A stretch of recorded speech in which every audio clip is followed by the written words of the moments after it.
بھی پوچھا جا رہا ہے کہ اگر وہاں نوجوان کھڑے ہو سکتے ہیں تو ہمارے یہاں کی ناانصافیوں اور ظلم جبر اور استبداد پر یہاں کی جین زی کیوں نہیں جاگ رہی, یہاں کے نوجوان کیوں کھڑے نہیں ہو رہے؟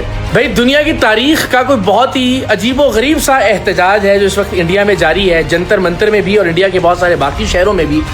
پولیس جین زی کو روکنے کے لیے بیریکیڈز لگاتی ہے اور یہ جین زی ان بیریکیڈز کو سائیکل کی طرح چلا کے کھیل بنا لیتے ہیں. پولیس ان کا راستہ روکنے کے لیے رسیاں لگا رہی ہے اور یہ ان رسیوں سے ٹگ آف وار کھیلنا شروع ہو گئے, یعنی رسا کشی کا کھیل بنا لیا انہوں نے. پولیس جب ان پر ڈنڈے برساتی ہے تو یہ کھڑے ہو کے نیشنل اینتھم اپنا پڑھنا شروع کر دیتے ہیں.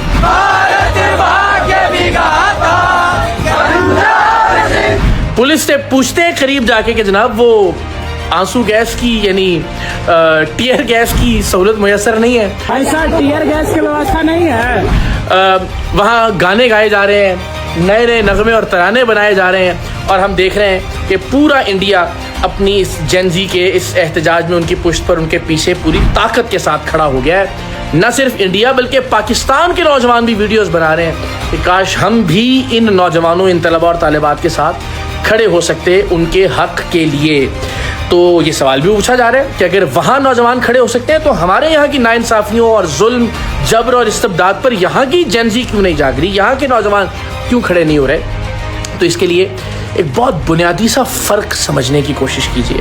چاہے نیپال ہو, چاہے بنگلہ دیش ہو, چاہے شری لنکا ہو, چاہے انڈیا ہو, جہاں جہاں جین زی اس طرح سے احتجاج کرنے میں کامیاب رہی اور اس احتجاج نے ایک امپیکٹ کریٹ کیا, وہ احتجاج ان نوجوانوں کے اپنے حق کے لیے تھا, اپنے کسی مسئلے کے لیے تھا. پاکستان میں آپ جین زی سے توقع کر رہے ہیں کہ یہ کسی لیڈر کے لیے کھڑے ہوں, یہ کسی فیملی کے لیے کھڑے ہوں, یہ کسی خاندان کے لیے کھڑے ہوں. بدقسمتی سے آپ نے پاکستان میں جین زی کو یہ احساس دلا دیا ہے کہ آپ کا کام صرف ہمارے لیڈر کے لیے یا ہمارے بچوں کے اقتدار کے لیے کھڑا ہونا یا احتجاج کرنا یا دھرنا دینا ہے. آپ نے وہ کانفیڈنس, وہ اعتماد اور وہ یقین دیا ہی نہیں پاکستان میں ایک عام نوجوان کو کہ آپ بھی فیصلہ سازی میں کردار ادا کر سکتے ہیں, آپ بھی حکمران ہو سکتے ہیں, آپ بھی اس ملک میں اقتدار کی دوڑ میں شامل ہو سکتے ہیں. اور یہی وجہ ہے کہ پاکستانی جین زی یا پاکستانی نوجوان ایک حد تک کسی ایک لیڈر کے لیے, کسی ایک پولیٹیکل پارٹی کے لیے نکلتے ہیں اور پھر ظاہر ہے چونکہ اس میں ان کا اپنا سٹیک نہیں ہوتا, وہ ان کی اپنی لڑائی نہیں ہوتی, ان کے اپنے کسی ایشو یا مسئلے کا ڈائریکٹ ان کے ساتھ کوئی تعلق نہیں ہوتا, اس لیے وہ تھک ہار کے گھر بیٹھ جاتے ہیں مایوس ہو کے. عوام راج تحریک کی کوشش کر رہی ہے اور آپ سب کے فون میں چیٹ جی پی ٹی موجود ہے. آپ سب سے میری ریکویسٹ ہے کہ ذرا دیکھیے کہ برطانیہ میں, کینیڈا میں, امریکہ میں, جرمنی میں, جہاں جہاں جمہوریت کام کر رہی ہے وہاں کی جو پولیٹیکل پارٹیاں ہیں وہ پولیٹیکل پارٹیاں کیسے چلتی ہیں. کیا کوئی ایک کپتان ہوتا ہے؟ کیا کوئی ایک خاندان ہوتا ہے, کوئی ایک شخص جو لیڈ کر رہا ہوتا ہے؟ ہرگز نہیں. ایک ایسا سسٹم ہوتا ہے کہ جس میں کوئی بھی نوجوان, کوئی بھی مڈل کلاس کا آدمی, کوئی بھی جین زی سے تعلق رکھنے والا ایک نوجوان اقتدار میں آنے کی سٹرگل اور جدوجہد کر سکتا ہے. اور پاکستان عوام راج تحریک ایسی ہی ایک پارٹی بنانے کی کوشش کر رہی ہے. ہم دنیا سے مختلف کوئی بات نہیں کر رہے, ہم کہہ رہے ہیں پاکستان میں جو اب تک ہوتا آیا خاندانی اور شخصی غلامی, وہ ساری جمہوری دنیا سے مختلف ہے.